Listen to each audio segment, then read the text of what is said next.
very good evening and welcome to the program. Thank you for joining us. Tonight we continue our conversation on violence against women. I'll introduce very quickly my guests for this evening. I'll start to my right, Honorable Bichetero Eragu Veronica, who is the Member of Parliament for Kaberamaido constituency and a member of the Legal and Parliamentary Committee. Very warm welcome. Thank you. But the CV doesn't end there. It goes on. She's also a chairperson of the Roundtable on the Marriage and Divorce Bill. I want to know how far that has gone. And she's a lawyer, but a bit of her background, relevant to this particular conversation we're going to have. She has worked with, she's been a commissioner, Uganda Human Rights. She's worked with UNICEF, she's worked with World Bank as a legal and gender expert. She's worked with the US government at the Institute of Peace as a gender and peacemaker. And she was also a gender expert with USAID.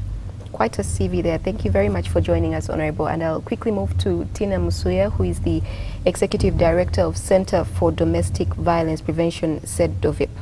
Tina is one of the most acclaimed violence against women and girls activists in Uganda. I'll just quickly take you through her CV. She's the Executive Director of CEDOVIP, and under her guidance, CEDOVIP won the 2010 UNAIDS Red Ribbon Award for innovative work in preventing violence against women and girls. And because you have quite a CV, Tina, I'm just going to read some of the awards and honorary positions that you've held. So, first prize winner for the Uganda 2018 Women for Women Award for the Rights category, member of the Independent Advisory Board for the DFID UK, what works to prevent violence against women global program, member of the Global Women's Institute Leadership Council, George Washington University, and member of Community for Understanding Scale Up for Social Norms Change Programming for Gender Equality. Thank you for joining us, Tina. Thank you, Josephine. All right. And finally, we have SSP Maureen Atwire, who is the Acting Commissioner of Child and Family Protection Department at Naguru Police Headquarters. A warm welcome to you, Maureen. Thank you for joining us. Thank you. Just to give a bit more about the work that you do, you have a Master's in Human Rights at Makerere University, currently pursuing with Makerere University, but your bachelor's degree is with education. You've attended various courses on gender, human rights and child protection, but you're a certified trainer of the Uganda Police Force, and you've participated in the development of training manuals on GBV and SGBV, as well as curriculum designs for the institution. Well, thank you very much, ladies, for joining us. Let's say it as it is.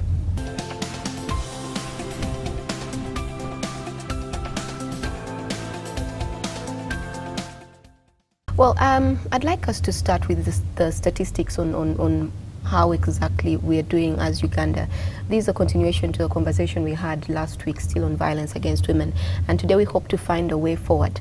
But before we do that, I'd like to know, and I'll start with you, Honorable, on do you have any information, relevant statistics that would help our conversation? Yes, I do, and thank you very much. The national statistics, as we have it now, has gone a little down. Previously, and that is about last year and a year before, we had about 66% of the rate of the violence. That is 66 going to 100%. Now, that figures come down to 58%, not very good, but we are scaling down. And the national or the regional prevalence, or where it's dominant, the eastern region is the most dominant. Okay, well, I would like to know about the worst affected regions, but before you get there, Tina, Maureen, do you agree with these statistics because you're on ground? Oh yes, the statistics are still quite high, as Honorable said. But she says we are doing better now. Yes, a little bit better, yeah, but it's way beyond. It's almost 6%. That means in every 10 women, 6 are experiencing maybe intimate partner violence. That's how bad things are. That's what it is now. Yes. And we are saying we're doing better. Yes. So what was it before? Before we're doing better? 78%. The worst hit was yes. 78%. Yes. Okay. Then so you were we speaking came about down to 66, and now we are 58, which is a good graph. Okay. You were speaking about the worst affected regions. Yeah, that is again regional statistics. The worst affected region is Eastern region. I don't know the exact percentage, but they lead, followed by northern region, and then the region that is most affectionate, that does not really bother their women, is Buganda, and quickly followed by western region. But hold your breath. It is... That's not where I'm from. No, not where you're from, not where I'm married. It is Toro. Oh. In western region, it is Toro. Then the rest of the country fall with, like Ankole, Kigezi. They join their brothers and sisters in Teso, Karamoja, and the northern region. East and the north. East and the north. So we're still doing badly. We are doing badly. But all that is still way above 45%. Yes. Even where we are thinking that it's low. So things are not that rosy. Why are these particular regions doing badly and others are doing well? What are they doing wrong? What's not happening there? There are several reasons. You see, there are quite a number of drivers of the intimate partner violence. There are communities where it's highly accepted, whereby people even expect the man to beat the wife. And then there's a lot of silence. And then most importantly, the gender inequality, the power. It's like men are given the right to control and even, in brackets, discipline their partners. Okay. But when we are saying that violence is high in these areas, are we saying it's men, you know, violent towards women, or could it even be the other way around, that the violence is also from women to men? It is mainly men to women, the weaker sex, the dominant sex, which is the man, against the woman, who is considered the weaker sex. But also it includes girls and boys. Okay. Because when you look at that statistics, it is meted out more. The men come down on the women, and then on girls, the young girls and boys. Men too suffer a lot of violence, but some of them take it in silence. They suffer more of psychological violence. I have seen in homes, and most of us have seen them, where really a man's home is a torture chamber. Food is brought in a certain style, things are thrown, the words that come out. I mean, sexual gender-based violence, it doesn't really have to be physical. It is the worst comes type. in all forms. Yes, it comes in all forms, but the worst one is the psychological torture. Okay. So we haven't yet got into the really getting the statistics, because the information, like Sina said, is very little from men. They fear to report. They think it's not man enough to talk about it. But women, we cry out, we report. But I wanted to say something about the increase or the lack of decrease of violence. It's also cultural. It's so much cultural. Some cultures really believe if you don't beat a woman, you don't love her. And that kind of thinking, and what beating is real, it's painful. Why should anybody go through it? Afande, from where you're sitting, you have all kinds of people coming to the police to talk about what's happening in their homes. Do you find a lot of this happening? Yes, it does. The biggest number that is reporting, it's women, because culturally we are encouraged to come and talk about our issues. But there is also a group of men that is coming out to report some of this violence. And like Honorable has rightly said, it's usually the psychological bit of it, but also the physical is there. For example, in a week at the head office, I can receive 2-3 complaints from men, maybe in a week. As opposed to how many from women? I could get like 10 women a day. Wow. Those who come to report. A day, and you said 2 or 3 for men in a week? In a week. But when they come to you, it's really bad. It's that bad. And they really need your intervention. But of course, it takes time to come and talk to you, and then you also have to give them time. You listen to them and make sure that you try to help. But the unfortunate bit is that you may intervene today and tomorrow, but the person goes and never comes back because they don't feel comfortable coming at the police stations. Okay. And just for us to also remember, also women experience that whole package. It's not like they experience the physical, the sexual, emotional, plus the economic violence. It's like a whole concrete package. So let's not think that only men are experiencing emotional violence. Psychological. Yes, there's psychological violence. Women experience it in a cyclic way almost throughout their lives. All right. So today we want to look at the way forward. So what do we have in place as a country now in terms of laws and policies that should be helping in this fight against violence against women and girls?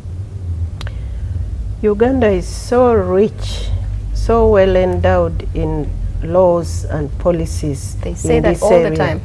So much that sometimes I get disappointed that we are not beyond where we should be, or we are not above where we should be.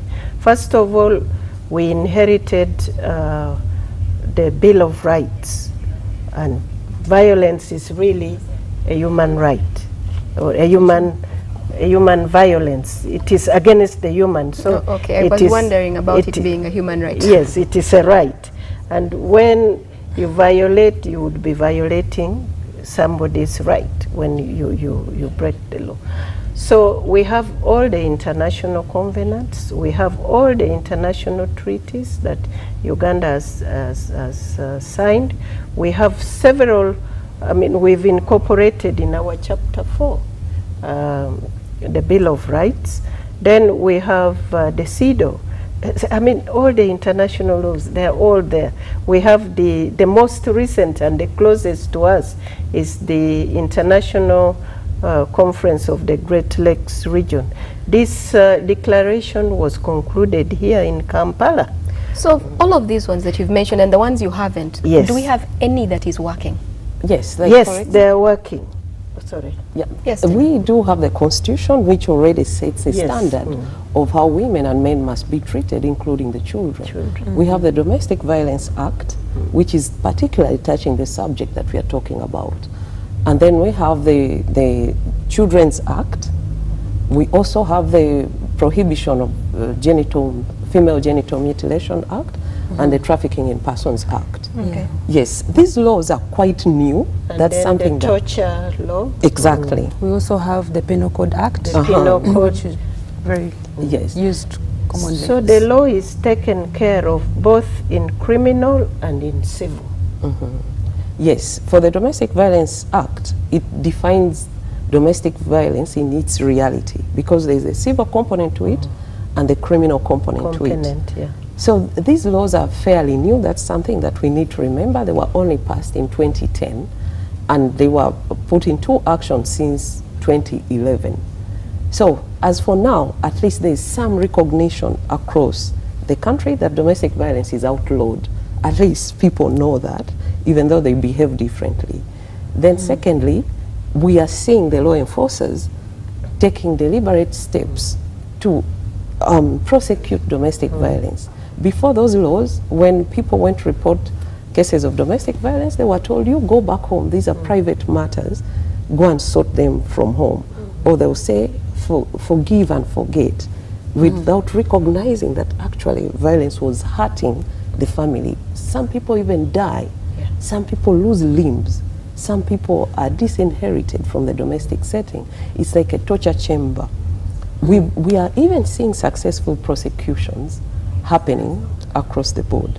More community members now know, even as she was saying, men, children and women can now go to seek for services when they're experiencing domestic violence. And besides that, I would like to talk about what the institution, our institution the police is doing. Yes, the institution is doing.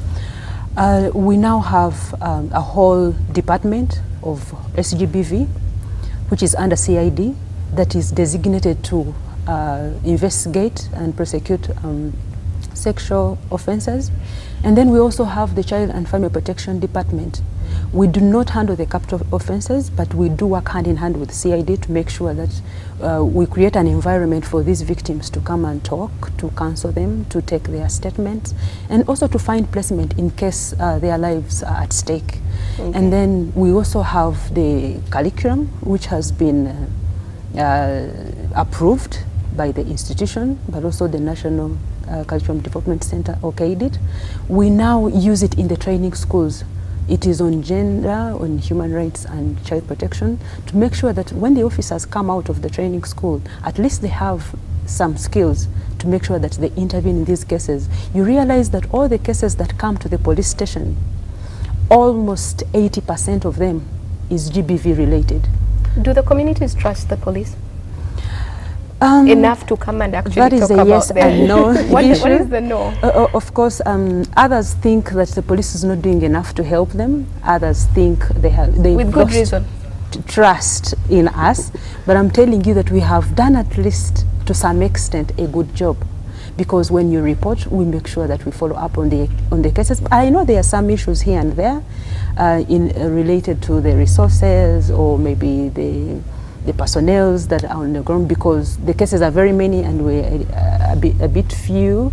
And when it comes to financing the investigation of these cases, it's costly. We may have failed to respond to some of these incidences maybe in time, but I'm telling you, at least we have done a very good job. So I'm appealing to the members of the public maybe to really come and to trust you a bit more. Yeah. As somebody. I'm going to ask you, Honorable, to allow me to take a quick break, and then we'll start off from there when we return.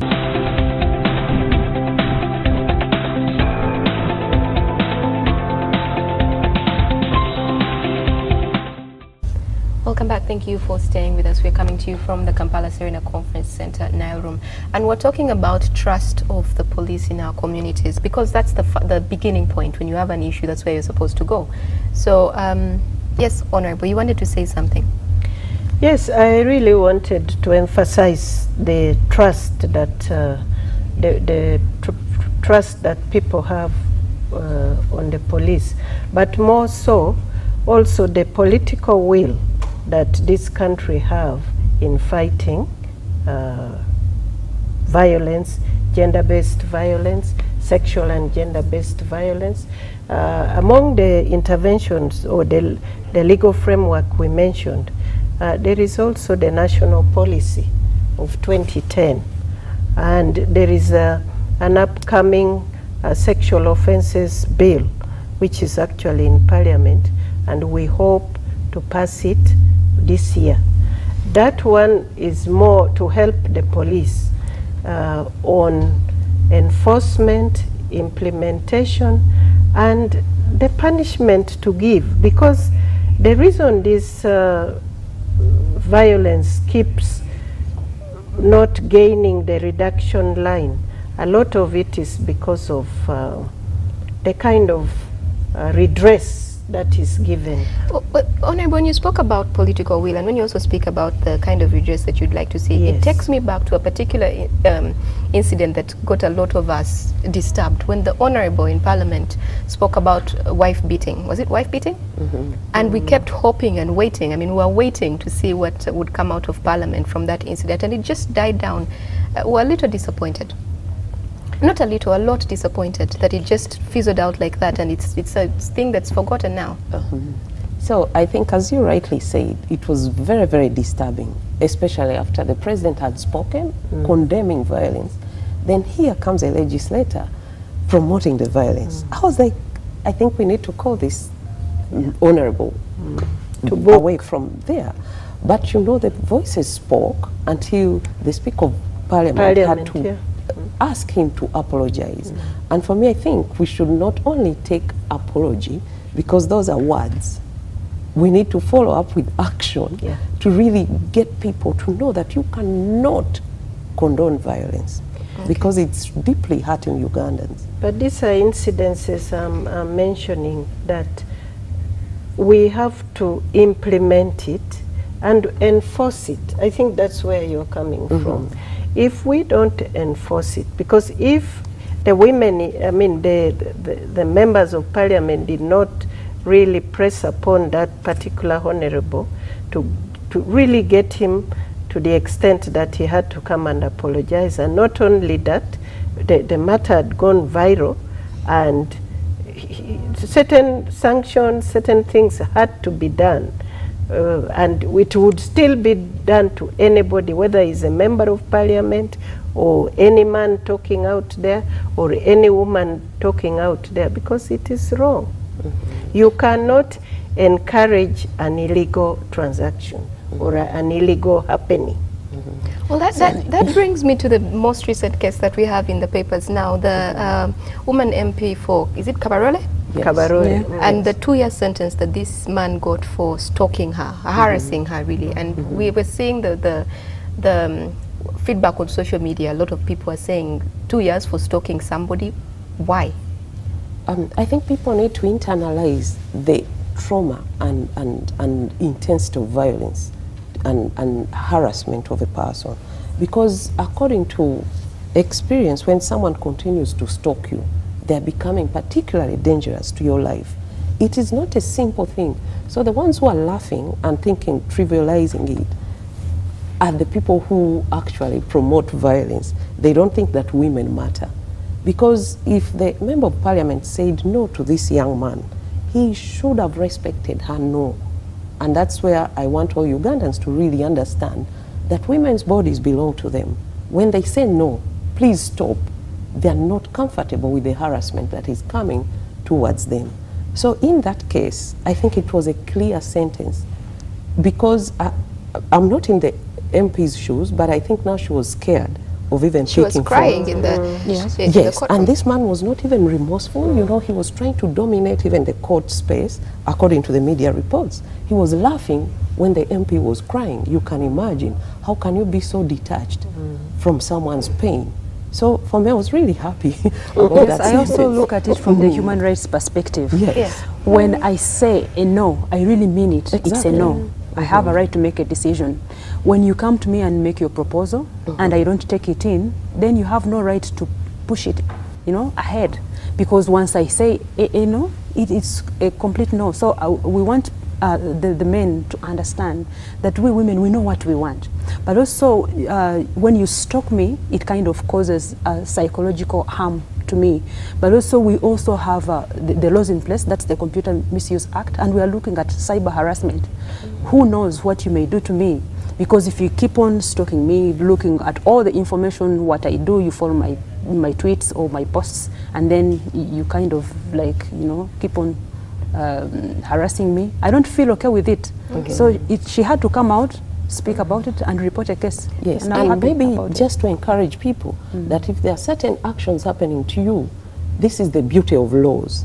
Go to report the case to the justice system. You'll be supported. And now that the police says they're doing so much better, we can hope for justice. But it doesn't just stop at the police. So we have the DPP, we have all these other officers. How are they doing in terms of efficiency and effectiveness?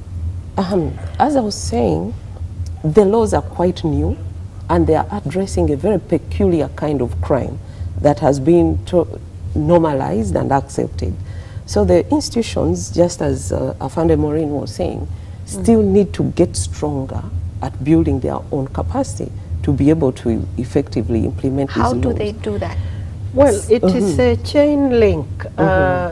I think the problem really is to get all the parties involved in that access to justice together, because it starts with the crime, and then the police is called, an arrest is made, then the police offloads, probably the perpetrator is remanded, the police offloads briefly to prisons. Now there is the duty and the issue of bringing the perpetrator to court, and court, that is where now you called of the office of the DPP, office, the resident state attorney, all those justice responsible institutions must then pick up quickly. One of the most disappointing things is if you leave the addressing, particularly when it gets to court, addressing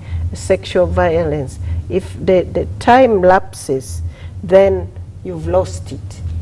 Because a lot of things can happen, evidence is interfered with, people begin to compromise who, even in the villages, in the community, in our married homes, in our whatever, people begin to talk to you to either forgive, don't forget, and that kind of thing. So the entire justice system must work very quickly and rapidly to address these things. Who is this entire justice system accountable to? Because if evidence is lost and then cases are shut down just like that, it doesn't really help in any way what we're trying to fight.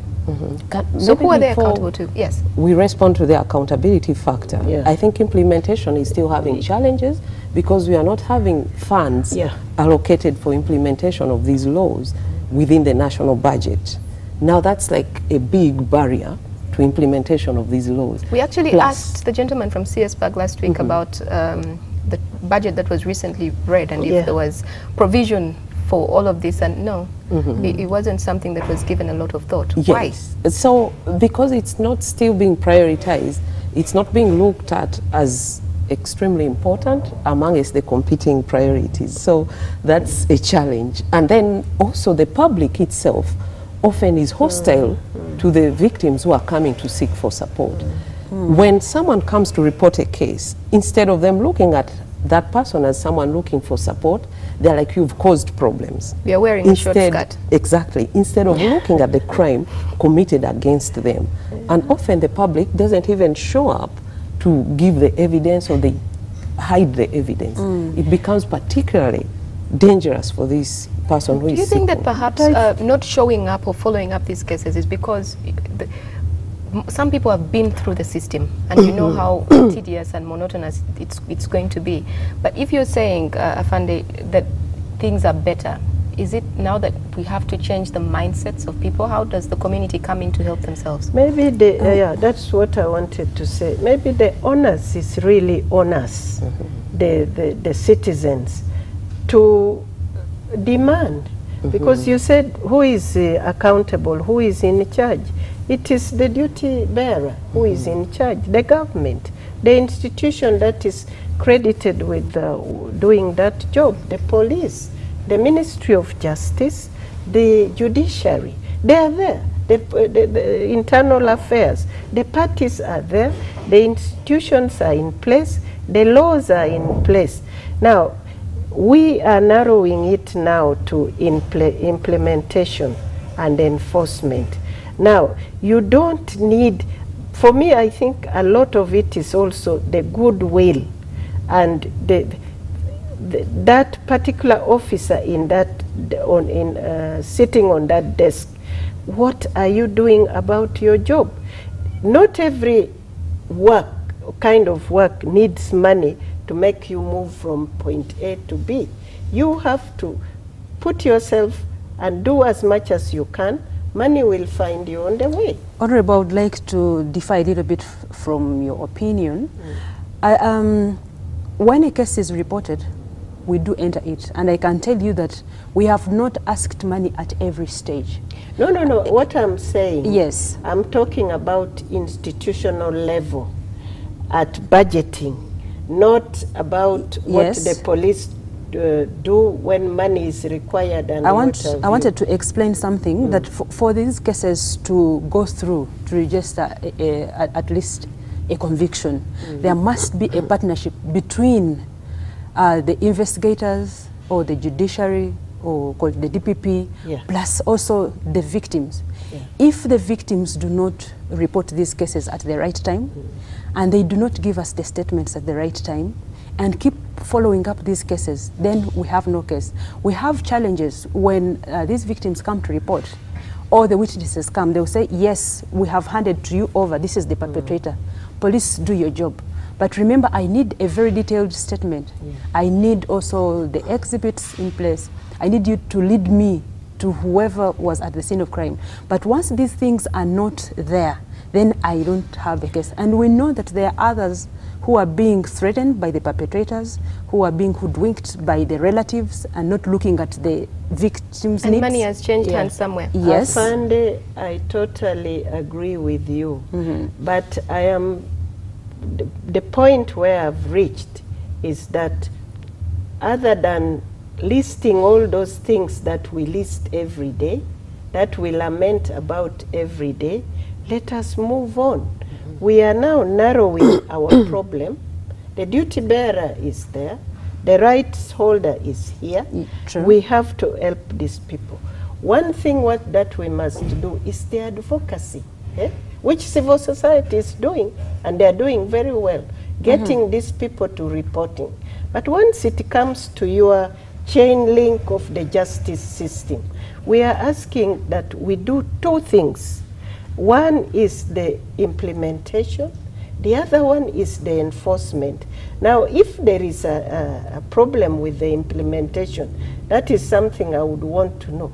And I think we touched it, that not enough budget allocation has been given. So just say we need more money, then we will push on from there. But I don't want at this stage where we have reached from 79% to 58%, want to say the police is not facilitated, there is a problem with the exhibits, there is this, the RSA is what. I think each person now should hold this part of the job very seriously and just state what you lack, and then those who are responsible for allocating or appropriating money for you will do their job. Certainly hope it's that simple, Honorable. But just let's take a short break and we'll start from there when we return.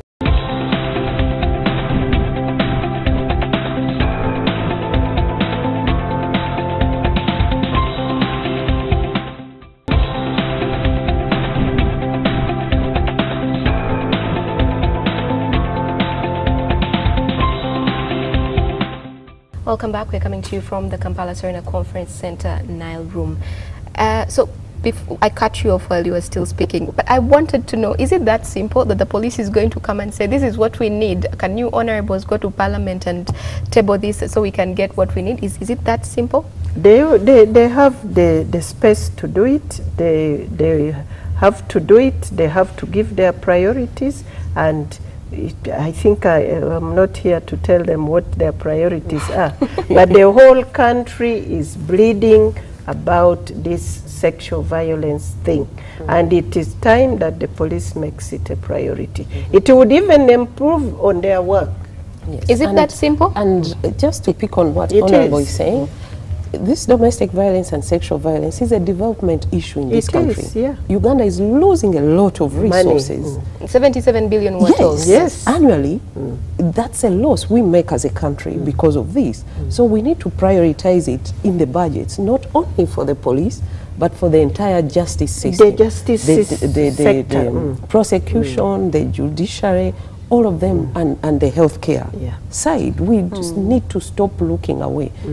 GBV is one of those things that is even letting girls drop out because of pregnancy, the sexual harassment, the sexual violence. Everywhere you turn, it's there. So we need to allocate funds to it. And as you're asking, who is to hold them accountable? We in civil society have been doing a lot to assess what is going on in these institutions in terms of the budget, national budget, and we've been asking, I know we've been closely working with Parliament to have questions about where is funding for the GBV activities. We are asking these, and Parliament has been asking the sectors to go back and prioritize these. Apart from that, we've also been assessing some of the procedural barriers within the justice system, and we are tasking the institutions, police, address these institutional barriers. Like, for example, if you went to police, as it is right now, it is very difficult for someone to report a case because it's almost like an arena like this. So as you're speaking, everyone is listening in, and that's very, really tough. And then maybe Child and Family Protection Unit is always remotely allocated, maybe at the back of the stairs or on the veranda. I mean, it's not conducive to handle cases. We advocated for a GBV desk. Exactly. And then within the judiciary, we are advocating for a special court so that these GBV cases are quickly expedited so they don't take so long. I think it's not true, Honorable, when you say that we don't know what we want. At least we have prioritized the cases of GBV. For example, now, World Bank, I think, has given us some money on GBV, fighting GBV. Yes. I think yes. According to the papers, yes. The government is supposed to take a loan. A loan, yes. And that is already in the pipeline. On top of that, make it a priority, like you've already been told, that GBV is one of those things that are retarding development in Uganda. We're losing a lot of money as a result, including manpower.